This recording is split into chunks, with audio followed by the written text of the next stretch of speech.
One look at my channel and you'll immediately realize I love Hotel Dusk Room 215. It's a Japanese adventure game for the Nintendo DS that follows police detective turned door-to-door salesman Kyle Hyde, as he slowly unravels many mysteries in the titular Hotel Dusk. The reason I bring this up is because its writer, Riza Suzuki, wrote for an entirely new game, Dark Auction.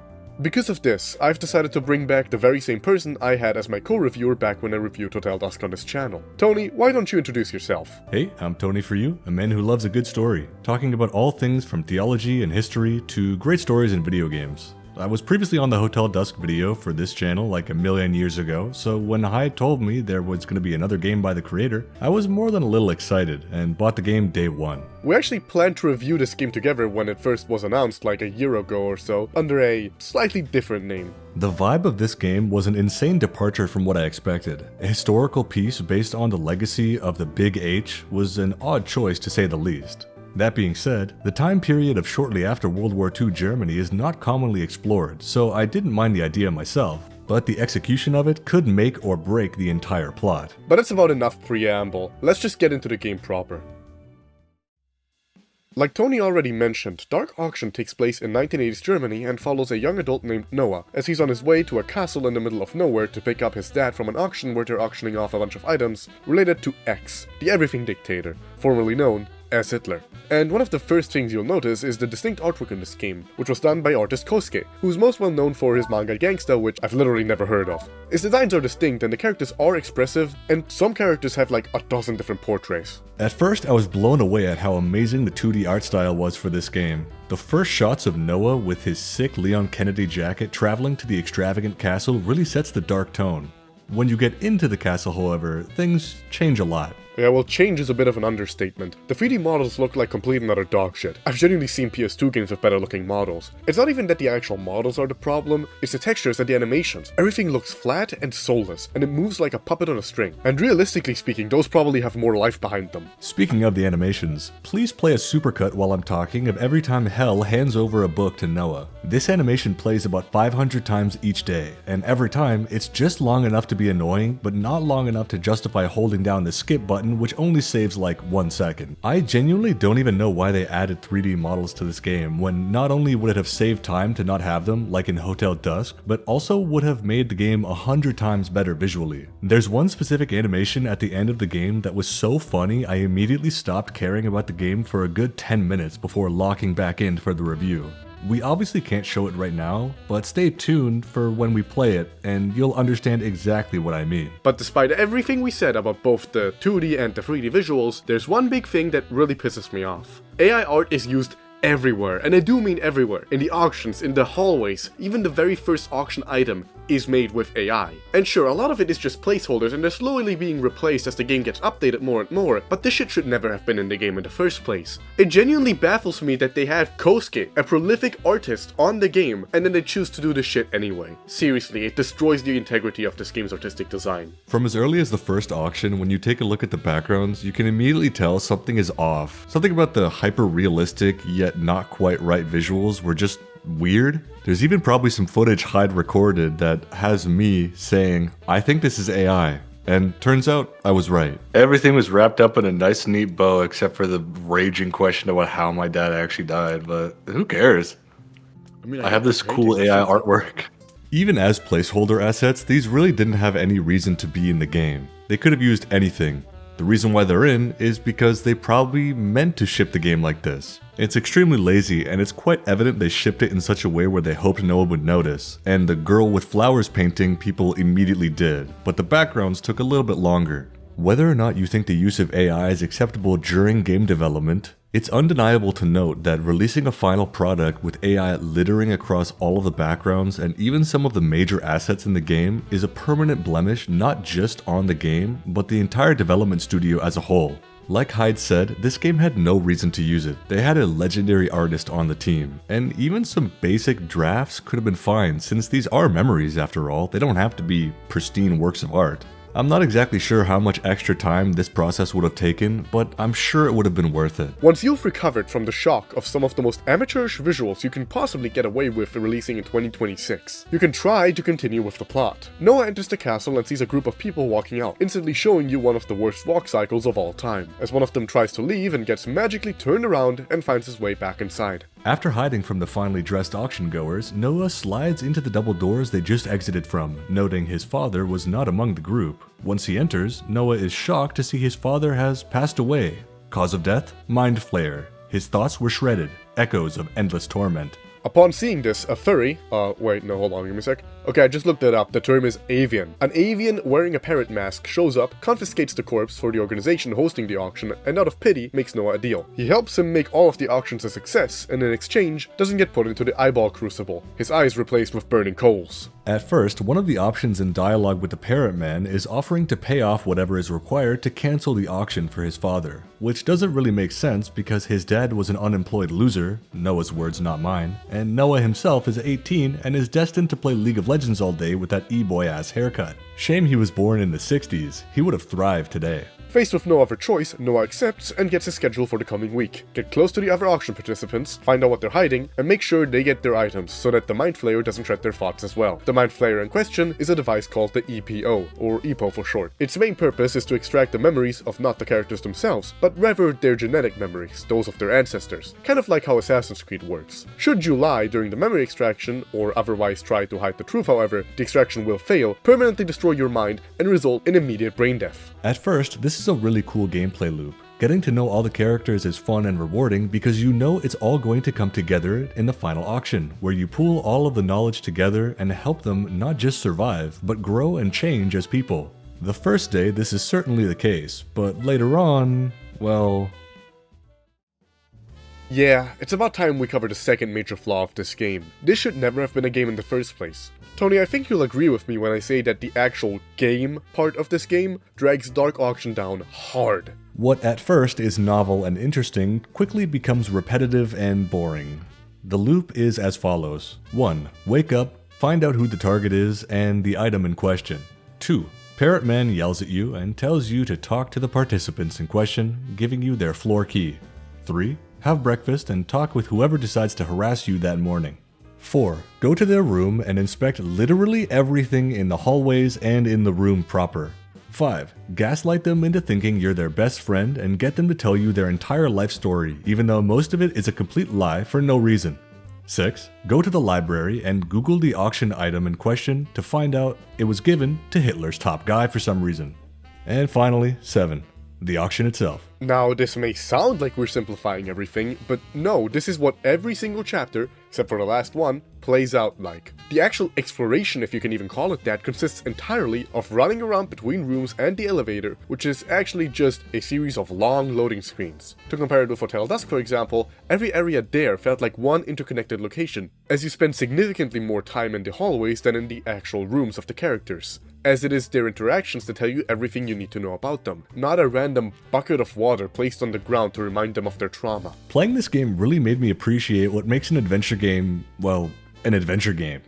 It's rewarding to gather clues and items that can help you progress, but this game feels more like a checklist or flowchart for every chapter. There are no puzzles to solve, no items to gather, no way you can maneuver the dialogue to get them to trust you more or less. It's just a visual novel with a questionnaire at the end. That being said though, it's not that the game itself is all bad. I quite like the characters, visual design, and music especially. It's just that the hyper-simplified visual novel with extra steps, gameplay, does not lend itself well to the story being told. I agree with you on everything! The actual environmental design is really good. All the floors are visually distinct and tell you a lot about the characters, much more so than the random items scattered throughout the room. It's just that the actual game part doesn't do anything with them. Like, at all. What doesn't help is that the music is also fantastic, having been composed by both Yuko Komiyama, most known for her work on Monster Hunter and Mega Man X, and Tsukasa Masuko, best known for his work on early Megami Tensei music, which is when those games at least still had good music, if nothing else. Can we just sidestep the whole iconic Hyde SMT rant, please? Aside from a few standout boring tracks, the music overall is really good. Each and every character has their own unique floor track that reflects their personalities perfectly.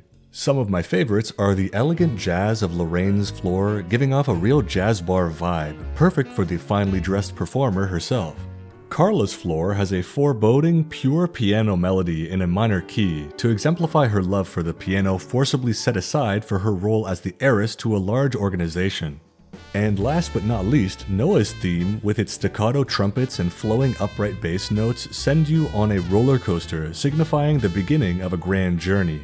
The jazz in this game really is a standout theme for the time period, something Persona 5 would shamelessly steal 10 years prior. Didn't you literally just tell me not to bring that series up? I'd like to emphasize that, as Hyde said, there's just an insane amount of random shit that's scattered around their rooms.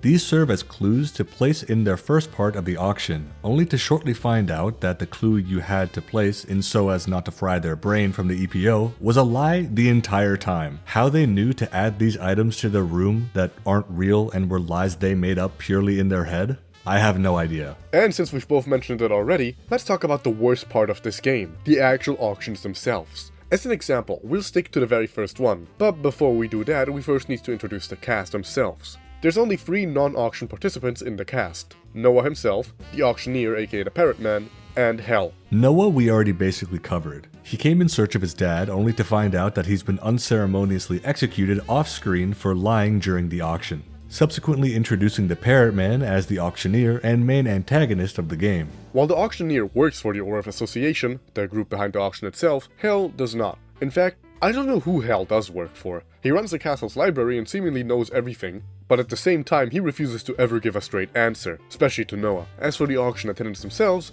they're all about the same age as him, and the first is Edgar, who joined the auction to find the evidence needed to put the man who essentially killed his father behind bars. The second, Otto, joined the auction to get money, simple as, though he is much more deep of a character than your average greedy guts. It's explained he's obsessed with accumulating wealth since his sister came down with an awful illness that required specialized medical practitioners to operate on her. He's also the oldest of the participants as a 24-year-old, if you don't count Leonard, Rip Bozo. Carla, on the other hand, is the youngest participant at only 16 years old. It's quite obvious she is a quiet and withdrawn character. Constantly described as having deer-like eyes, she joined the auction because her overbearing grandfather pretty much forced her into it since he fell ill from an unknown chronic illness. She's also a big fan of pancakes with cream cheese and blueberry jam. Remember when that was big, Tony? Blueberry jam and cream cheese on a roll? Please stop. Christoph is a deeply emotionally unstable effeminate man who wants to learn more about his mother. And lastly, there's Lorraine, a Hollywood actress who was asked to join the auction by her sponsor. Every single one of these characters, barring maybe Christoph, is excellently written and thoroughly fleshed out. Their dynamics grow and change both amongst each other and with Noah as the story progresses, and the conversations are kept grounded and believable. Suzuki's writing hasn't aged a day, maintaining the same sharp wit and realistic conciseness that made all of the conversations in the Kyle Hyde and Anothercode games carry so much believability and nuance. It's just such a shame that it feels like for every time anything with actual gameplay is discussed, it feels like they never even asked her what she wrote in the dialogues. And this leads to the actual structure of the auctions themselves, the first of which belongs to Edgar. The first part of the auction is filling in blank spots in the memory film, extracted from the EPO, with the strewn about items found in each participant's room. This section has the most peaks and valleys gameplay-wise, since in the first case, it's executed perfectly, adding in sections that segue well into later parts of the auction. The later the days go on, it starts to be either so obvious a lot of the things are complete lies or completely obtuse aspects of a story that there would be no reason to lie about in the first place. The second section is putting certain memory fragments in chronological order, which almost never matters at all to the plot and once again just serves as a little questionnaire. It comes and goes so fast that the constant re-explanation of how to do it from the Parrot Man and Noah becomes really grating. Like Tony said, for some godforsaken reason the game feels the need to repeat the same few instructions on what to do for every segment every single time you do an auction. Yes, even the ones where you have multiple in the same chapter. The third stage of the auction is the lying phase. That is, you have to go through all of the depicted memory scenes, figure out where there are lies, and then slot in the actual true items in their place. Those items being the ones found in the respective floor's hallways. Having you both explore their rooms and their hallways separately for two different parts of the auction feels entirely superfluous. They should have just had either one or the other. Having both makes it feel bloated. And finally, the last stage of the auction is the one where you complete their ancestors' memory film. This is far and away the easiest one, as you never have to slot in more than 3 items, and the text during the scenes might as well be blatantly spelling out what goes where. The auctions themselves are almost completely irrelevant to the overarching plot, other than the very end of them explaining the family member they're connected to. The first 3 sections are the character's own memories, and the 4th section is their family members' memories. The participants' memories are sometimes filled with lies to protect their image or harsh memories blocked out to conserve their fragile worldview. That seems interesting at first, until it gets to a point where I'm pretty sure the writing teams of the auctions and Suzuki didn't interact at all. A lot of the lies are inconsequential at best and downright contradictory at worst. Not contradictory to the case you're trying to solve, but contradictory to the things they say themselves. A terrible example of this is at the very end of the game, which we'll go over when the time comes. Please wait until then, it's worth it. After the auction concludes and Noah finishes chatting with the others and checking out that one item, he heads back to his room, lies in bed, and reminisces about the day. This is pretty much a trademark in most of Suzuki's games, except that even here, the curse of everything that is actually some form of gameplay sucking strikes again. While Hotel Dusk and another code give you around 3 options, Dark Auction decides to make you pick the right answer out of every single keyword you've heard throughout the entire game. And the farther you get into it, the more of a headache this becomes. So instead of serving as a refresher on the most important parts of each chapter, it results in you frequently zoning out. Since this is the structure that every day follows, and it's pretty obvious that every character is going to have an auction, I don't think it counts as a spoiler if we just quickly run through what we thought of them all, obviously leaving out any and all spoilers, from best to worst. Mind you, this is just about the actual auction parts themselves, not the entirety of the characters or even their stories. Edgar has the best auction hands down. It sets a great precedent that all the information from the rooms to the dialogue he provides will be relevant, and it's very rewarding to piece certain things together. His character leaving out or blocking certain details also makes a lot of sense because he was blinded by hatred towards a single man on a hunch. Revealing the truth is a massive revelation to him and the plot as a whole. Carla is the heiress to $1 billion shadow government, which means she should get a real job. Actually, Zion is a really great organization that does a lot of good. I don't need to own a house anyway. Her auction itself is shoehorned in because they had to, I guess. The lies also make a lot more sense, since they aren't really lies, but rather legitimate lapses in knowledge about what her BlackRock parents are up to. So this goes in second place. Third place belongs to Lorraine's. This one's actually pretty decent, despite the fact that the auction part feels shoehorned in. Probably because just like Carla's, they had to put it somewhere and didn't really know what to do with it. It's the only one other than Edgar's that doesn't feel like it just pulls random nonsensical bullshit out of its ass and plays into her character pretty well, or at least well enough, though some parts are just really stupid and feel extremely forced. Fourth place is Otto's auction, and this is really where the cracks of the game start to show. There's a lot of weird asinine lies that become more prevalent later on in the game, but overall it's okay. The story of him lying to maintain a veil of innocence makes a lot more sense because his case takes place early on, and it would incriminate him as a felon. His resolution of understanding his father more is also very satisfying. And in last place, we have Kristoff's auction, which paired with his horrible story are far and away the worst part of this game. Okay, maybe horrible is an exaggeration, but his entire chapter is total nonsense and he should just get a job already. Construction site, now! His entire story is almost completely inconsequential to the actual, well, anything going on, and the actual auction solutions are by far the stupidest out of all of them. But like we said earlier on in the video, this would have been so much better as a plain visual novel, because the actual conversations are genuinely pretty good. The ties to World War II history and the Nazi Party's occultism and research play a major part in the main characters' lives. Or rather, those of their ancestors, and it treats the subject matter with a level of nuance and respect that could have easily fallen apart with any less care. That's why it frustrates me so much that the actual game part of this game sucks so bad, because every time I got invested in a character's story, or the content of their parents' lives, or especially the mystery of the Orif Association and the auction itself, tied with the genuinely fantastic music and the excellent voice acting performances, the game had to hit me over the head with the same fucking cutscene of hell handing Noah a book or forcing me to walk back and forth between 2 barely distant loading screens. Once again, we can't overstate this enough, but the time period of shortly after World War II, exploring the recently understood obsession the Nazis had with occultism, astrology, and ancient theological artifacts has such an untapped potential. That is, if you have the balls to actually dive into it. This game only lightly touches upon it though. despite what the intro would have you think. And when the game finally does commit to actually exploring those ideas more deeply, the story shifts tone into a very interesting direction. But that's spoiler discussion, and since we don't want to take anything away for those who still want to play the game for themselves, please feel free to skip to this timestamp on screen to jump to our closing thoughts. The last case is Carla again, which makes sense for the story because she's technically a designer baby version of Hitler's top girl. I.e. the not historically accurate psychic consultant that enabled Hitler's rise to power with her mystical powers of foresight.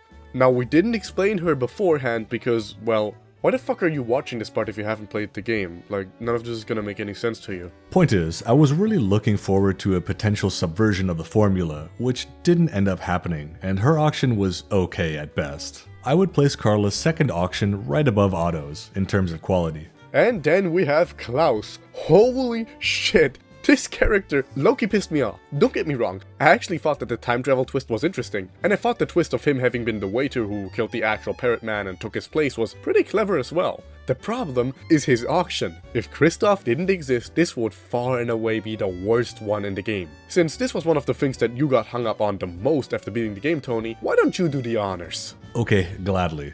A perfect example to show the main writer Riza Suzuki and the writers of the auctions had no communication is how the dialogue with Klaus prior to the auction, he states, he traveled from 1945 to 1955. In the auction, one of the blank memories is a date, where the correct answer is 1964. The hint for that being the case? Non-existent. You know why? Because later in the auction, you have to point out that it was a lie, with the information he gave you directly. Usually in games like these, the solution is absurd, but in this case, it's the question. Imagine if I told you x plus y equals 4. Then later, I say x plus y is 5. And you have to say, but I thought you said it was 4. Then I say, oh yeah, you're right. That's the puzzle. In this game's case, replace x and y with integral plot points. Oh, you wanna know where the number 1964 actually comes from? 1964 is the year that was stated to be the one where he was supposed to go if everything had gone well. The whole reason for his hatred of Leonard was that it didn't go well. So if he was convinced that he had traveled to 1964 after all, which he explicitly said he didn't, then why would he be mad in the first place? Because Maria died? Yeah, sure, I guess, but this still makes no sense at all. And that's just the first of so many nonsensical elements of his auction. I was able to get through all of the others perfectly fine without any issues. This is the one time, the only time, where I just had to trial and error it, because Klaus is genuinely the master of complete bullshittery. Just so we're all on the same page, the EPO can only show the actual memories they have. If there are lies in them, then that means they have convinced themselves that the lies are the actual truth. This doesn't even make any sense here because he clearly doesn't believe this. This implies that the EPO is a non-functional piece of shit and Klaus should stop being a whiny bitch and just work at a construction site already. And then there's the ending. I still don't get how to feel about it. I'm gonna be honest. I actually like the part about them finding Hitler's legacy and Klaus taking it to try and time travel again, and, you know, Leonard obviously wanting to stop him. But then you get to the part where Leonard randomly believes that the Aurora was responsible for the malfunction. This has no real basis, and he's just pulling shit out of his ass. And if we do take that as the truth, does that mean that they went back to the past? The future maybe? Will their actions cause a butterfly effect? What kind of timeline logic does this game even work on? Parallel dimensions or a continuous stream? This would affect just about everything to know. And besides, where the fuck did Klaus even want to go back to begin with? Did he want to stop himself from transferring to the future with Maria? Did he want to go back to when she died? Nothing's really explained regarding that, and that's a shame too, because the Orph Association is actually a pretty cool villain, all things considered, but they just kinda don't matter, and when they do something, well... It's all but said outright that this entire auction site was manned by two members of the Orph Association. The waiter, who was Klaus, and the parrot man, who was never named. This implies that the massive operation to acquire the legacy of X and create an alternative, infinite energy source had absolutely no oversight from the massive shadow organization with time-traveling capabilities. They just trusted two people to get it done. That being said, when you finish Klaus's case, an alarm goes off, presumably started by another member of the Orph Association. Who was it? We don't know. What was it for? We never find out. You might be thinking the entire castle was monitored, but that isn't true, since on multiple occasions, Noah has secret meetings with the other auction goers to subvert the goal of the auction itself. The most obvious evidence this isn't the case? The main characters just leave the castle with the world-shattering schematics of the infinite energy source kept secret by X.